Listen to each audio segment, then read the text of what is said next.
Hujan turun deras membasahi jalanan tanah desa Wanaraja. Petir menyambar langit yang kelam seolah ikut menyambut kedatangan Bagas, seorang pria berusia 27 tahun yang baru saja kembali ke kampung halamannya setelah bertahun-tahun merantau ke kota. Tas ransel di punggungnya basah kuyup, begitu pula sepatunya yang penuh lumpur. Ia menatap sekeliling dengan tatapan kosong. Rumah-rumah kayu berdiri berjajar rapi, namun tampak sunyi dan tertutup rapat. Tak ada anak-anak bermain, tak ada suara tetangga bercengkrama. Desa ini terasa sepi, terlalu sepi. Dulu tempat ini ramai. Sekarang seperti kampung mati, gumam Bagas pelan. Tujuan kedatangannya bukan untuk liburan, melainkan memenuhi wasiat terakhir ibunya, kembali dan merawat rumah tua keluarga yang sudah bertahun-tahun ditinggalkan. Sesampainya di depan rumah, Bagas menghela napas panjang. Rumah itu besar, berdinding kayu jati yang mulai menghitam dimakan usia. Jendela-jendelanya tertutup rapat. Di halaman, pohon Kamboja tumbuh liar, dan bau bunga bercampur tanah basah menyambutnya. Ia memasuki rumah dengan kunci warisan. Begitu pintu dibuka, hawa dingin menyergap. Ruangan gelap, berdebu, dan berbau apek. Namun di balik keusangan itu, tersimpan banyak kenangan masa kecil. Di salah satu sudut rumah, masih tergantung sebuah foto lama. Dua anak laki-laki, tersenyum lebar di bawah pohon mangga. Yang satu adalah Bagas kecil. Yang satunya lagi, Bima. Bisik Bagas. Nama itu nyaris tidak pernah disebut lagi sejak peristiwa tragis 12 tahun lalu. Bima adalah sahabat masa kecil Bagas, yang meninggal secara misterius setelah hilang selama 3 hari, lalu ditemukan terkubur di bawah pohon mangga belakang rumah. Orang-orang bilang itu kecelakaan. Tapi desas-desus lain menyebut, Bima mati karena sebuah perjanjian. Perjanjian yang tak pernah ditepati. Bagas tersentak saat mendengar suara ketukan pelan dari lantai atas. Tuk, tuk, tuk. Ia memandang ke atas. Lantai 2 rumah itu sudah lama tidak digunakan. Seharusnya kosong. Siapa? Tanyanya lirih. Tak ada jawaban. Hanya suara angin yang menderu lewat celah jendela. Namun malam itu, ketika Bagas tidur di ruang tamu, ia bermimpi melihat seorang anak laki-laki berdiri di tepi ranjangnya. Wajahnya pucat, matanya kosong dan mulutnya berbisik. Kau belum menepati janjimu, Bagas. Pagi itu, matahari hanya sekadar menyembul malu-malu di balik awan kelabu. Suasana desa Wanaraja tetap lengang, seolah warganya enggan keluar rumah meski cuaca mulai cerah. Bagas bangun dengan napas terengah. Keringat dingin membasahi tubuhnya meskipun udara pagi begitu dingin menggigit. Ia terdiam lama, memikirkan mimpi aneh malam tadi, bayangan seorang anak kecil yang menagih janji. Wajah pucat itu terlalu familiar, dan suara lirihnya terasa nyata. Kau belum menepati janjimu, Bagas. Setelah mencuci muka dan mencoba menenangkan diri, Bagas memutuskan untuk membersihkan halaman belakang. Rumput ilalang tumbuh liar, menutupi sebagian besar tanah dan hampir menelan sebuah batu nisan kecil yang sudah usang di bawah pohon mangga. Bagas terdiam di depan nisan itu. Bima. Batu nisan itu sederhana, hanya bertuliskan nama dan tahun kematian. Bima 2013. Tidak ada hiasan, tidak ada bunga, hanya keheningan. Dulu, tak ada pemakaman resmi karena jenazah Bima ditemukan secara misterius oleh warga dan langsung dikubur diam-diam, katanya demi menghindari kehebohan. Bagas ingat hari itu dengan samar. Ia masih kecil. Ia dan Bima sering bermain di sekitar pohon mangga itu. Suatu hari, mereka bertukar janji darah. Sesuatu yang mereka anggap keren waktu itu. Janji bahwa mereka akan saling menjaga, saling menolong apapun yang terjadi. Tapi, Bagas kabur ke kota setelah Bima menghilang. Ia tak pernah kembali untuk mencari atau bahkan menghadiri pemakamannya. Ia mengabaikan semuanya, dan diam. Apa janji itu masih diingatnya? Bahkan setelah mati, pikir Bagas sambil menelan ludah. Tiba-tiba, terdengar suara dari balik pagar kayu. Kamu Bagas, ya? Seorang wanita tua berdiri di sana. Tubuhnya bungkuk, kulit keriput, dan sorot matanya tajam namun dalam. Ia memakai kerudung lusuh dan membawa keranjang berisi daun-daunan. Saya Mbah Rumiem, tetangga almarhum ibumu. Sudah kuduga kamu akan kembali. Rumah ini menunggumu. Bagas sedikit terkejut, tapi berusaha ramah. Iya, Mbah. Saya baru semalam datang. Kamu lihat Bima tadi malam. Suara Mbah Rumiem pelan, namun menghentak. Bagas membeku. Jantungnya berdetak kencang. Apa, Mbah? Dia biasanya datang ke orang yang masih punya urusan dengannya. Kau pernah bikin janji, kan? Bagas terdiam. Tubuhnya gemetar. Mbah Rumiem menatap tajam dan berkata pelan. Kalau janji sama orang hidup saja wajib ditepati. Apalagi kalau sama yang sudah mati. Dia tidak akan pergi sebelum kau menepatinya. Bagas menelan ludah. Ucapan Mbah Rumiem barusan seperti menyayat pikirannya. Ia mencoba tertawa kecil untuk menutupi kegugupannya. Ah, Mbah bercanda, ya? Mana mungkin saya lihat Bima. Dia kan sudah nggak ada. Mbah Rumiem tak tertawa. Ia hanya memandang Bagas. Lama. Lalu tanpa bicara banyak, ia mengangkat keranjang dan berjalan pergi. Namun sebelum benar-benar meninggalkan halaman, ia berkata pelan. Kalau malam nanti dia datang lagi, jangan lari. Dengarkan baik-baik apa yang dia minta. Kadang, yang mati cuma mau dimengerti, bukan ditakuti. Ucapan itu seperti kutukan, membekas hingga ke tulang belakang. Malamnya, suasana rumah kembali sunyi. Hujan turun gerimis, dan angin membawa bau tanah basah yang menyengat. Lampu temaram di ruang tamu bergoyang perlahan terkena angin. Bagas duduk termenung sambil memandangi album foto lama. Ia membuka satu lembar yang memperlihatkan dirinya dan Bima sedang memegang kertas lusuh bertuliskan. Kita sahabat selamanya. Aku janji bakal bantu kamu kalau kamu butuh.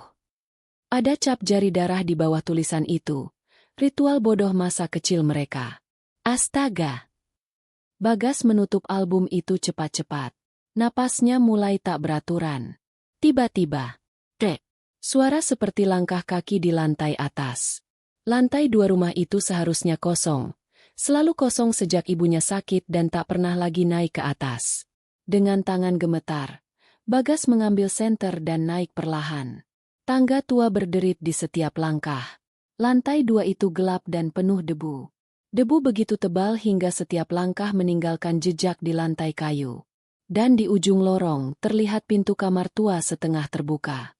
Padahal tadi pagi, semua pintu sudah ia tutup. Bima? Bagas menyebut nama itu tanpa sadar.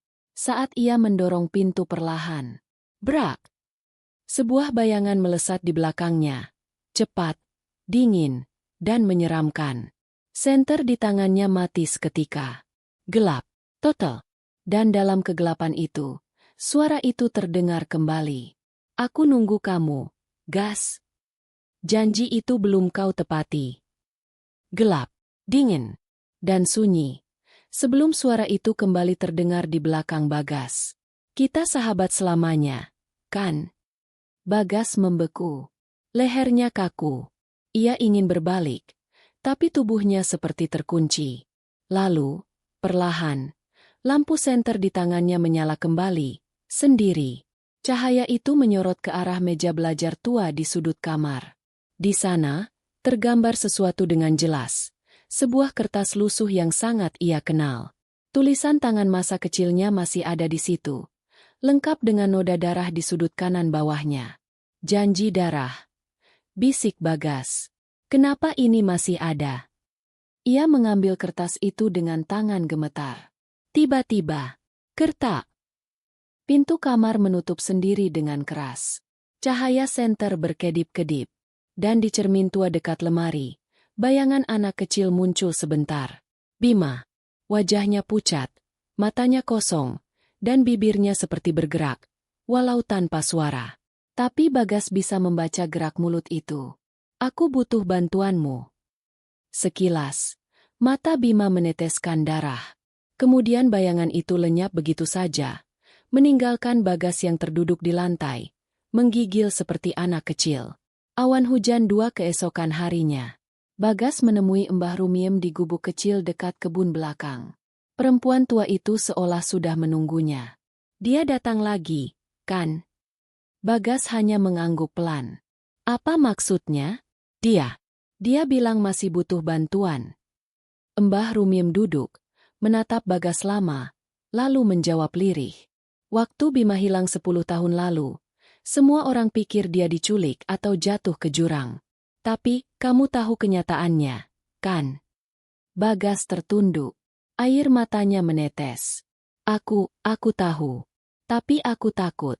Mbah, aku masih kecil waktu itu. Katakan yang sebenarnya. Katakan semuanya. Bagas akhirnya bercerita. Suatu sore 10 tahun lalu, mereka bermain di dekat sumur tua belakang rumah. Mereka bertengkar karena hal sepele, rebutan mainan. Dalam emosi, Bagas mendorong Bima. Bocah itu terjatuh, kepalanya terbentur batu, dan tak bergerak. Panik, Bagas lari ke rumah. Ia tak pernah bilang siapapun. Ia hanya menangis malam itu, dan keesokan harinya, Bima sudah dinyatakan hilang. Aku pikir dia sudah mati. Tapi saat warga temukan jasadnya seminggu kemudian, tidak ada yang tahu bahwa akulah penyebabnya. Mbah Rumiem terdiam. Sorot matanya tajam, tapi tak ada amarah. Hanya keheningan panjang. Lalu ia berkata, kau tidak membunuhnya dengan sengaja. Tapi janji darah kalian membuat arwahnya tak pernah bisa pergi. Kau harus menepati janjinya, atau dia akan terus datang. Lalu apa yang harus aku lakukan, Mbah? Cari benda peninggalannya yang terakhir, yang pernah dia titipkan padamu. Bagas menatap langit mendung. Dalam pikirannya, suara Bima masih menggema. Aku butuh kamu. Sekali lagi. Langit sore itu kelabu. Angin bertiup pelan seakan membawa bisikan dari masa lalu. Bagas duduk di depan lemari kayu tua yang sudah mulai rapuh. Lemari yang dulu sering mereka gunakan untuk menyimpan mainan saat kecil. Ia menggali tumpukan barang usang, mobil-mobilan plastik, robot-robot rusak, hingga akhirnya ia menemukan sebuah kotak kaleng berkarat, kotak rahasia milik Bima. Tangannya gemetar saat membuka penutupnya. Di dalamnya ada gambar mereka berdua sedang tersenyum memegang layangan merah. Sebuah tali gelang persahabatan warna biru kusam. Dan sebuah kunci kecil berkarat. Kunci? Gumam Bagas. Tapi untuk apa? Saat itulah, angin bertiup sangat kencang. Kotak kaleng itu terlempar ke lantai sendiri. Dan dari kejauhan, terdengar suara anak kecil tertawa. Bukan bahagia, tapi getir, penuh luka. Lilin 2 malam hari. Bagas kembali gelisah. Suara langkah di loteng makin jelas. Bahkan kali ini terdengar seperti 2 langkah sekaligus. Satu berat, satu ringan, seolah ada yang menyeret kakinya. Di meja belajarnya, foto lama mereka berubah sendiri. Tadi pagi Bima tersenyum. Kini matanya memandang lurus ke arah Bagas. Wajahnya serius. Mulutnya tersobek, membentuk senyum menyeramkan. Apa yang kau inginkan, Bim? Teriak Bagas. Duar. Lampu padam. Listrik seisi rumah mati mendadak. Dalam kegelapan, terdengar suara pintu perlahan terbuka, lalu tertutup, lalu terbuka lagi. Langkah kaki mendekat dari belakang. Gelang biru itu, kembalikan. Kunci itu, buka ruang bawah. Temukan sisa tubuhku. Bagas menoleh cepat. Tak ada siapa-siapa. Namun gelang biru di meja sudah hilang. Hanya menyisakan jejak lumpur di atas kayu. Dan kunci kecil itu, kini bersinar samar, seolah menunjukkan arah. Bagas menggali tumpukan debu di lantai bawah rumah. Ia teringat pernah melihat pintu kecil di balik lemari tua saat masih kecil. Pintu yang selalu dikunci oleh ayahnya dulu, dan setelah kematian ayahnya, tak pernah ada yang membukanya lagi. Dengan kunci itu, Bagas mencoba mengakses ruang itu. Terkunci erat. Tapi saat ia menyentuhkan kunci, terdengar klik yang aneh.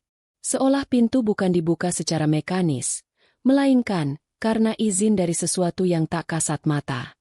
Pintu terbuka perlahan. Bau busuk langsung menyergap hidung. Bagas menyalakan senter, dan cahaya itu menyorot anak tangga tua yang menurun ke ruang bawah tanah yang gelap dan lembab. "Apa yang aku lakukan ini?" bisiknya. Tapi suara Bima kembali terdengar dalam benaknya. "Aku ingin pulang. Tapi kau harus lihat apa yang tersisa dari aku." Bagas menarik napas panjang dan melangkah turun. Tangga kayu tua itu berderit berat di bawah langkah Bagas.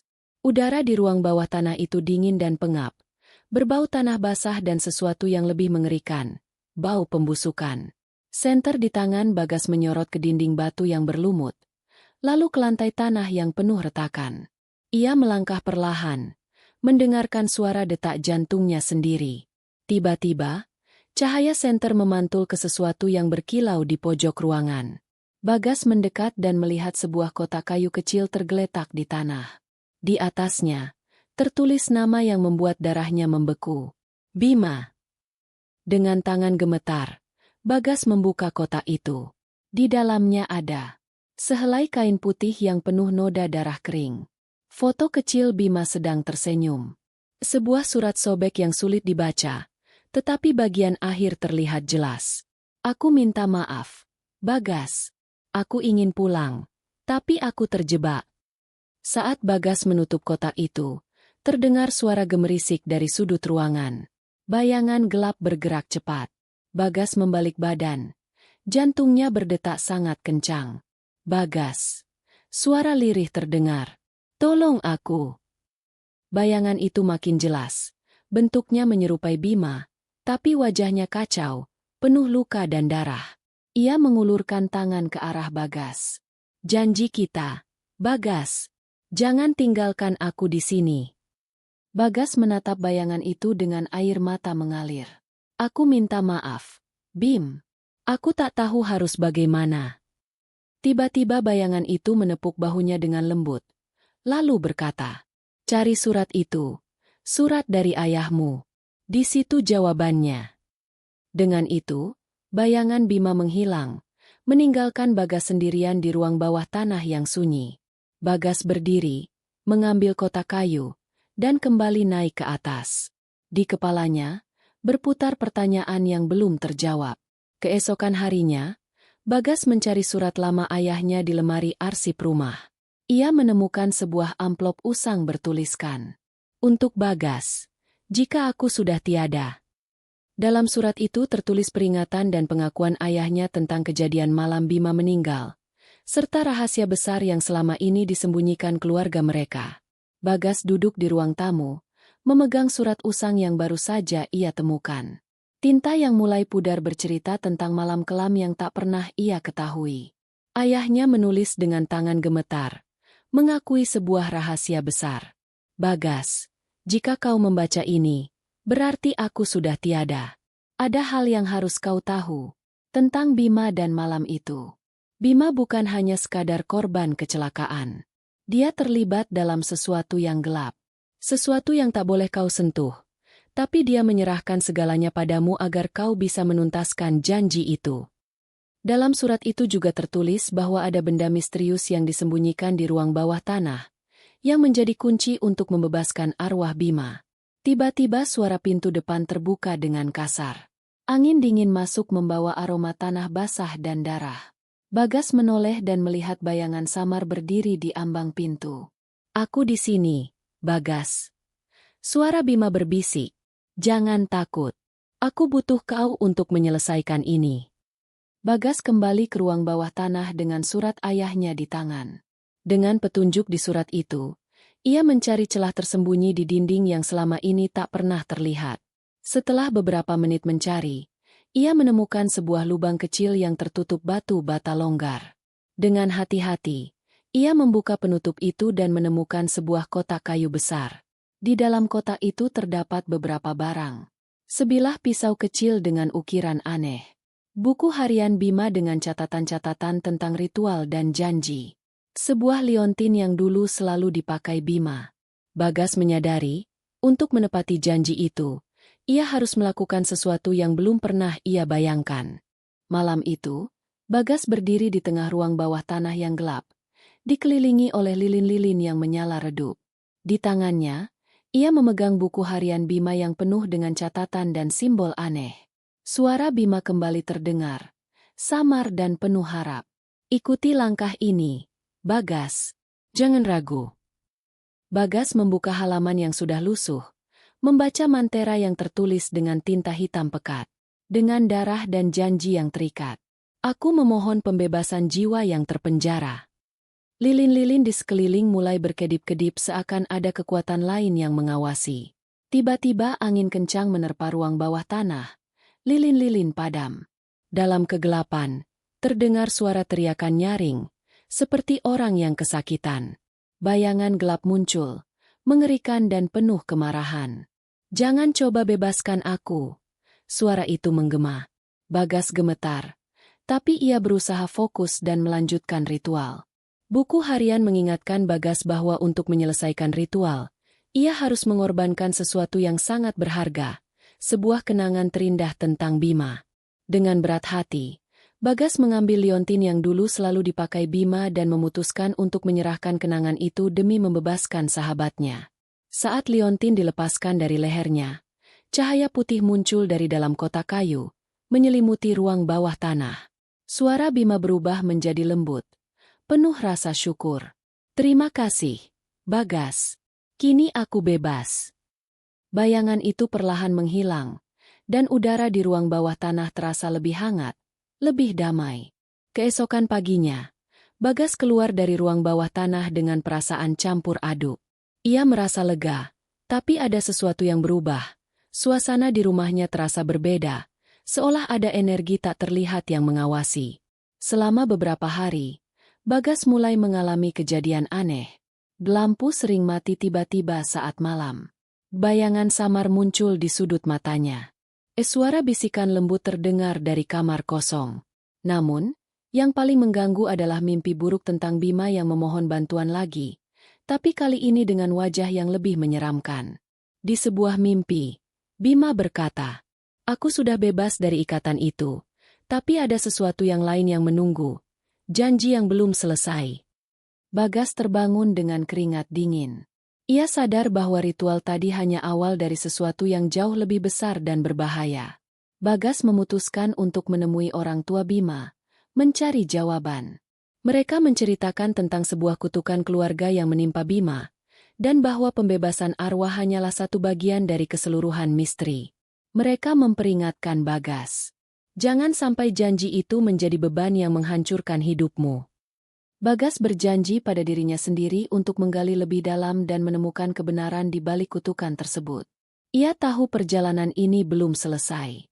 Bagas duduk di meja makan bersama orang tua Bima yang tampak lelah dan penuh beban. Mereka mulai membuka lembaran kelam masa lalu keluarga mereka yang selama ini disembunyikan. Orang tua Bima menceritakan bahwa sejak generasi dahulu, keluarga mereka telah dihantui kutukan. Setiap anggota keluarga yang mengkhianati janji suci akan menghadapi kematian tragis dan arwah yang terperangkap di dunia lain, tidak bisa beristirahat. Bima, menurut mereka, telah berjanji kepada sesosok makhluk gaib untuk menjaga rahasia keluarga, tapi ia mengingkari janji itu. Bagas meminta izin untuk meminjam buku harian Bima yang tersisa. Dalam buku itu terdapat catatan samar tentang sebuah lokasi terpencil di hutan yang konon menjadi tempat perjanjian awal kutukan itu dibuat. Dengan tekad bulat, Bagas memutuskan untuk menyelidiki hutan tersebut. Ia tahu bahwa kebenaran mungkin bersembunyi di sana, dan jika ia gagal, janji itu bisa menjadi kutukan yang menghancurkan semua yang ia cintai.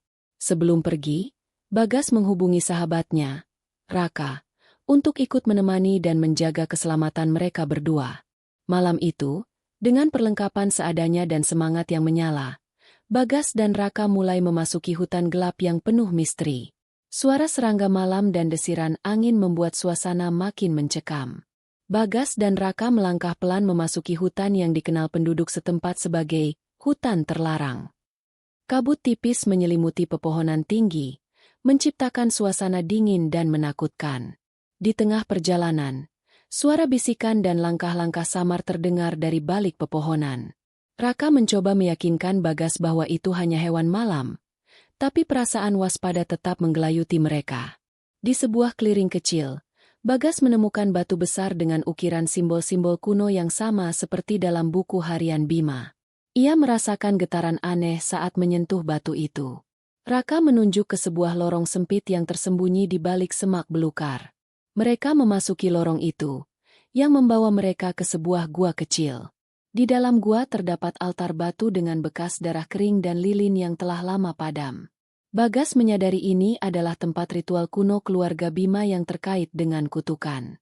Tiba-tiba, hawa dingin menusuk tulang, dan bayangan gelap melintas di ujung gua.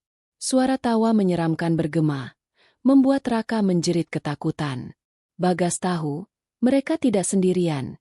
Sesuatu atau seseorang mengawasi mereka dengan niat buruk. Suasana gua semakin mencekam.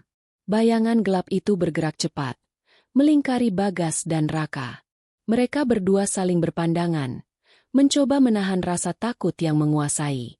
Raka berusaha menyalakan senter, namun cahaya itu tiba-tiba padam. Dalam kegelapan, suara-suara bisikan menggema, melilit pikiran mereka. Bagas teringat pesan ayahnya. Untuk menghadapi kutukan, mereka harus berani menatap kegelapan dan tidak lari. Bagas menarik napas dalam-dalam dan memegang liontin Bima yang masih tergantung di lehernya. Ia mulai mengingat semua kenangan indah bersama Bima, janji yang pernah mereka buat, dan keberanian yang harus ia tunjukkan. Aku tidak akan menyerah, pikir Bagas. Secara tiba-tiba, liontin itu memancarkan cahaya lembut yang menembus gelap gua.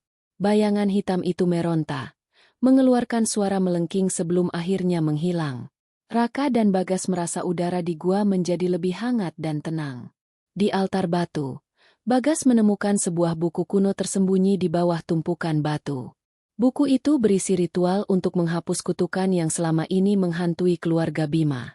Mereka tahu, perjalanan masih jauh dan lebih berbahaya dari yang dibayangkan. Di balik kegelapan gua, Bagas dan Raka membuka buku kuno yang ditemukan di altar batu. Halaman-halaman itu penuh dengan tulisan tangan dan simbol-simbol misterius yang menggambarkan ritual penghapus kutukan. Ritual itu membutuhkan bahan-bahan langka, darah dari keturunan keluarga Bima, tanah dari makam leluhur, dan air suci dari mata air di tengah hutan. Semua harus dilakukan di malam purnama agar kekuatan ritual maksimal. Bagas dan Raka mulai merencanakan pengumpulan bahan-bahan itu, sadar bahwa waktu semakin menipis. Mereka kembali ke desa dengan rasa tegang. Di perjalanan, Bagas merasa ada bayangan yang terus mengikutinya, seolah kutukan itu masih mengejar mereka.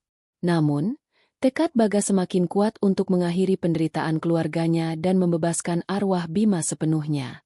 Orang tua Bima menyambut mereka dengan harapan dan memberikan tanah makam leluhur yang sudah disiapkan untuk ritual. Mereka juga memberitahu lokasi mata air suci yang tersembunyi di dalam hutan. Malam purnama tinggal beberapa hari lagi. Bagas dan Raka harus segera mempersiapkan segalanya dengan hati-hati, karena kegagalan bisa membawa kehancuran lebih dalam. Malam purnama akhirnya tiba. Bagas dan Raka bersiap di sebuah lapangan kecil dekat makam leluhur, membawa semua bahan untuk ritual penghapus kutukan. Suasana malam begitu sunyi, hanya suara angin dan hembusan dedaunan yang terdengar. Bagas mulai menata bahan-bahan ritual sesuai dengan petunjuk di buku kuno. Raka berjaga-jaga di sekeliling, waspada terhadap kemungkinan gangguan dari arwah kutukan.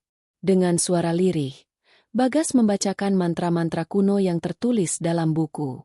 Api lilin di sekitar mereka mulai berkobar lebih terang, menciptakan lingkaran cahaya yang kuat. Tiba-tiba, udara menjadi berat dan hawa dingin menusuk tulang. Bayangan-bayangan gelap mulai muncul mengelilingi mereka. Sosok-sosok menyeramkan muncul dari kegelapan, menari-nari di sekitar lingkaran cahaya. Suara jeritan dan tawa jahat memenuhi udara. Bagas harus tetap fokus, menguatkan niatnya untuk menghapus kutukan dan membebaskan arwah Bima. Setelah beberapa menit yang terasa seperti berjam-jam, bayangan-bayangan itu mulai memudar satu persatu. Lingkaran cahaya semakin terang, dan udara kembali hangat. Bagas merasa beban di hatinya sedikit terangkat, tanda bahwa ritual berjalan sesuai harapan. Meski ritual tampak berhasil, Bagas masih merasakan kehadiran bayangan gelap yang sulit diusir sepenuhnya. Malam itu, Setelah ritual selesai, rasa dingin dan sunyi menyelimuti rumah keluarga Bima. Bagas dan Raka pulang dengan perasaan lega namun waspada. Mereka tahu, kutukan mungkin belum sepenuhnya lenyap. Ada sesuatu yang masih mengintai. Sesuatu yang tidak bisa mereka lihat dengan mata biasa. Saat Bagas masuk ke kamar, ia melihat bayangan samar berdiri di sudut ruangan. Bayangan itu tampak seperti Bima, tapi dengan mata kosong dan senyum dingin. Bagas mencoba berkomunikasi, namun sosok itu hanya diam dan perlahan menghilang ke dalam kegelapan. Keesokan harinya, Bagas menemukan secari kertas tua di meja kamarnya dengan tulisan samar. Janji harus ditepati, atau aku akan kembali menagih. Kalimat itu menggetarkan hati Bagas, mengingatkan bahwa semua ini belum benar-benar selesai. Bagas menyadari, untuk benar-benar membebaskan Bima dan keluarganya dari kutukan, ia harus menghadapi masa lalu yang kelam dan menepati janji yang pernah diingkari. Ia menatap langit yang mulai cerah, bertekad untuk mencari jalan terakhir yang mungkin penuh risiko. Bagas duduk termenung memegang secari kertas tua yang bertuliskan pesan dari arwah Bima. Ia tahu ini adalah peringatan terakhir. Janji yang pernah dibuat harus ditepati, tak peduli seberapa berat risikonya. Bagas mulai mencari tahu lebih dalam tentang janji yang dimaksud. Ia menggali arsip keluarga dan mewawancarai tetua desa yang mengenal Bima dan keluarganya. Ia menemukan fakta mengejutkan. Janji itu terkait dengan hutang darah dan pengkhianatan yang belum pernah terungkap.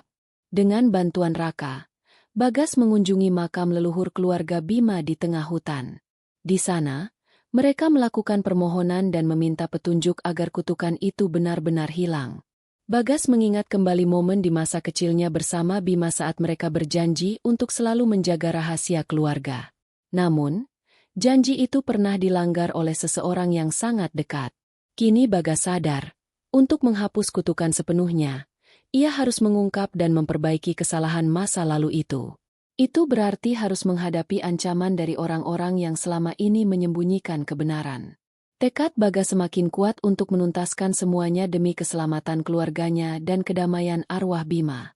Setelah menemukan kebenaran tentang janji yang dilanggar, Bagas kini menghadapi musuh yang selama ini bersembunyi dalam bayang-bayang. Bagas dan Raka mulai mengumpulkan bukti untuk mengungkap siapa yang mengkhianati Bima dan keluarganya.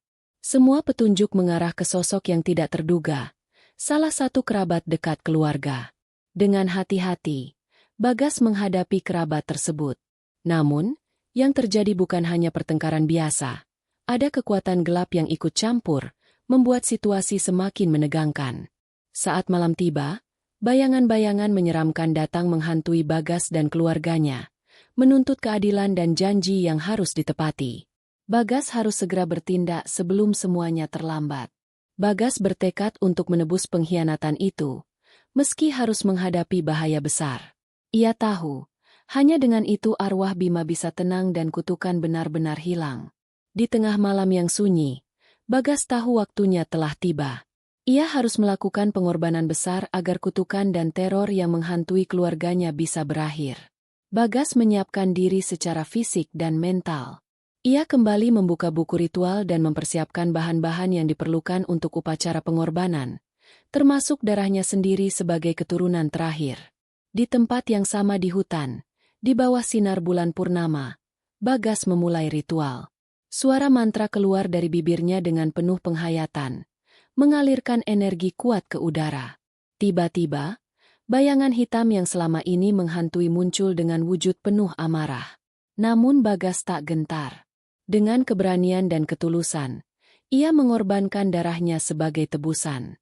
Setelah ritual selesai, suasana berubah drastis. Bayangan itu menghilang perlahan, digantikan oleh cahaya hangat yang menyelimuti hutan. Bagas merasa lega dan damai, seolah beban berat selama ini terangkat dari pundaknya. Bagas kembali ke rumah dengan rasa tenang yang belum pernah ia rasakan sebelumnya.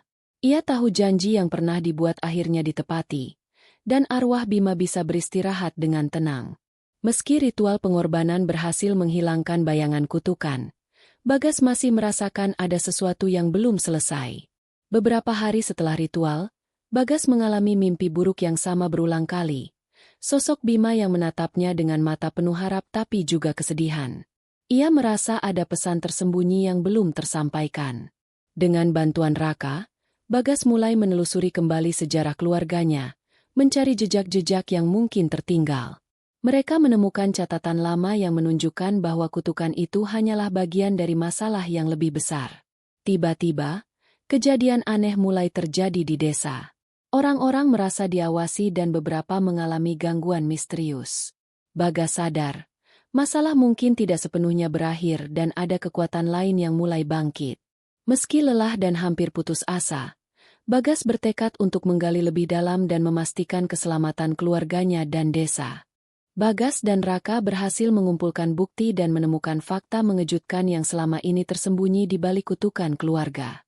Mereka menemukan sebuah catatan rahasia yang ditulis oleh leluhur keluarga, yang mengungkap bahwa kutukan tersebut sebenarnya merupakan akibat dari sebuah kesalahan besar dalam masa lalu yang melibatkan sebuah pengkhianatan dan ritual gelap. Bagas mulai menyadari bahwa untuk benar-benar memutus rantai kutukan, ia harus menghadapi bukan hanya arwah Bima, tapi juga bayangan masa lalu keluarganya sendiri. Raka dan beberapa tetua desa menawarkan bantuan dan dukungan untuk mengungkap dan menyelesaikan masalah tersebut secara tuntas. Dengan tekad yang semakin kuat, Bagas mempersiapkan diri untuk menghadapi babak baru perjuangan yang lebih berat, demi keselamatan keluarganya dan kedamaian arwah yang terperangkap. Bagas kini memasuki fase baru dalam perjuangannya, menghadapi kekuatan gelap yang lebih besar dari yang pernah ia bayangkan. Dengan bantuan Raka dan para tetua desa, Bagas mempersiapkan segala perlengkapan dan ritual untuk melawan bayangan gelap yang mulai mengancam desa. Mereka mengukir simbol pelindung di seluruh rumah dan mempersiapkan mantra-mantra kuno. Malam itu, bayangan-bayangan hitam menyerang desa. Suara-suara mengerikan menggema, dan hawa dingin menusuk tulang. Bagas dan timnya bertarung dengan keberanian, menggunakan mantra dan simbol pelindung untuk menahan serangan. Perang melawan bayangan gelap berlangsung sengit dan menguras tenaga. Namun, semangat Bagas dan keberanian warga desa tetap tak tergoyahkan. Saat fajar mulai menyingsing, bayangan mulai melemah dan mundur perlahan. Suasana menjadi lebih tenang, tapi Bagas tahu ini belum akhir. Setelah pertempuran hebat melawan bayangan gelap, desa mulai kembali tenang. Namun, ketenangan itu terasa rapuh dan penuh waspada. Bagas bersama warga desa bergotong royong membersihkan sisa-sisa kerusakan. Namun, luka fisik dan batin masih menghantui banyak orang. Bagas masih dihantui mimpi aneh tentang Bima dan sosok bayangan yang belum lenyap sepenuhnya. Ia sadar, kedamaian yang diraih masih sementara. Raka mengingatkan Bagas untuk tetap waspada dan mempersiapkan diri jika kekuatan gelap kembali menyerang. Bagas berjanji untuk terus menjaga desa dan keluarganya, apapun yang terjadi. Ia menyadari bahwa perjuangannya belum sepenuhnya usai. Desa kembali diteror oleh sosok bayangan yang muncul lebih kuat dan lebih licik. Rumah-rumah kosong ditemukan dengan tanda-tanda misterius, dan warga mulai merasa takut untuk keluar malam. Bagas dan Raka menyadari bahwa ada kelemahan dalam ritual yang mereka lakukan sebelumnya. Bayangan itu dapat bangkit kembali jika janji tidak benar-benar ditepati. Bagas memutuskan untuk kembali ke tempat asal kutukan, sebuah makam tua yang selama ini terabaikan. Ia berharap bisa menemukan cara mengakhiri semua ini untuk selamanya. Meskipun rasa takut menyelimuti, Bagas melangkah ke dalam kegelapan dengan tekad kuat, mengetahui bahwa nasib desa dan keluarganya tergantung pada keberaniannya. Bagas tiba di makam tua yang penuh misteri dan aura menakutkan. Dengan bekal ilmu dan keberanian, ia memulai ritual terakhir untuk mengikat kembali janji yang dulu dilanggar. Dalam ritual itu, Bagas bertemu langsung dengan arwah Bima. Kali ini bukan sebagai sosok yang menuntut, tapi sebagai jiwa yang ingin damai. Mereka berbicara dari hati ke hati, dan janji lama itu akhirnya ditepati dengan tulus. Kekuatan gelap yang selama ini menghantui keluarga dan desa perlahan memudar, digantikan oleh cahaya kedamaian yang hangat. Desa kembali aman, dan warga bisa hidup tanpa rasa takut. Bagas pulang dengan hati yang lega dan penuh harapan. Ia sadar bahwa janji adalah sesuatu yang harus dijaga, dan pengorbanan adalah harga dari ketulusan.